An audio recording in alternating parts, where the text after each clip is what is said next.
तुम्ही SIP सुरू केली आहे का? केली असेल तर खूप छान निर्णय घेतलाय.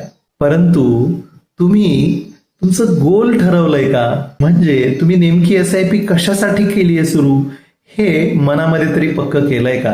जर केलं नसेल तर ते आत्ताच करून घ्या. का बरं? समजा तुम्ही रेल्वे स्टेशनवर गेलात आणि रेल्वेच्या त्या ठिकाणी तिकीट घराच्या तिथं लाईनमध्ये उभे राहिलात. तुमचा नंबर आला आणि पुढच्या माणसाने विचारलं की कुठे जायचंय आणि तुम्ही उत्तर दिलं माहित नाही, तर मग तुमचा प्रवास होईल का? आणि कुठल्या दिशेने होईल? नाही ना होणार.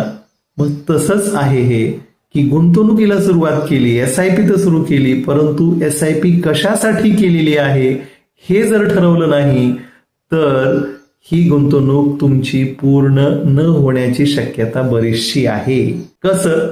चला सांगतो. काय होतं की आपण कुठलीही अचानक थोडी जरी विचित्र परिस्थिती निर्माण झाली, कुठलाही ताण थोडासा निर्माण झाला, कुठलं तरी एक प्रलोभन निर्माण झालं की आपण ही SIP तोडतो आणि मग ती जी काही गुंतवणूक आहे ती धड वाढलेली नसते आणि धड त्यातून चांगले रिटर्न मिळतील ह्याची काही गॅरंटी पण नसते.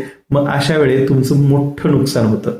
पण आता विचार करा की तुम्ही SIP केली आणि त्याच दिवशी ठरवून टाकलं, ऍटलिस्ट मनामध्ये तरी, की ही जी मी काही गुंतवणूक 5,000 10,000 महिन्याला करतो आहे तर ती आहे माझ्या मुलाच्या शिक्षणासाठी, ती आहे माझ्या रिटायरमेंटसाठी, ती आहे मला कार घ्यायची म्हणून, ती आहे माझ्या मुलीच्या लग्नासाठी किंवा आणखी असं काही. हे असं ठरवणं म्हणजेच तुम्ही गोल ठरवणं. तुम्ही ती गुंतवणुकी कशासाठी केली आहे त्याचं कारण ठरवणं.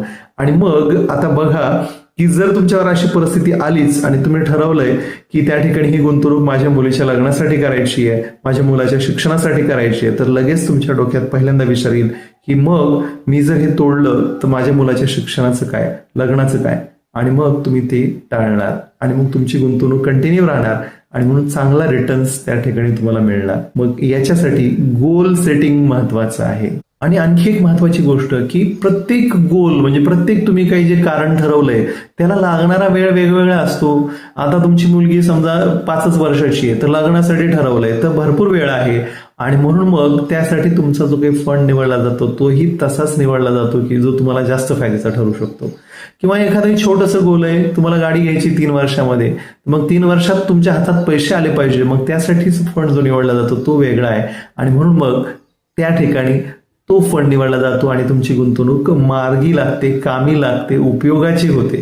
तर अशा बऱ्याच गोष्टी असतात हो मित्रांनो. ह्या सगळ्या गोष्टी आपल्याला माहीत नसतात. त्यामुळे गुंतवणूक नेहमी मी एक्सपर्टचा सल्ला घेऊन करायला पाहिजे, ना की स्वतः ठरवून.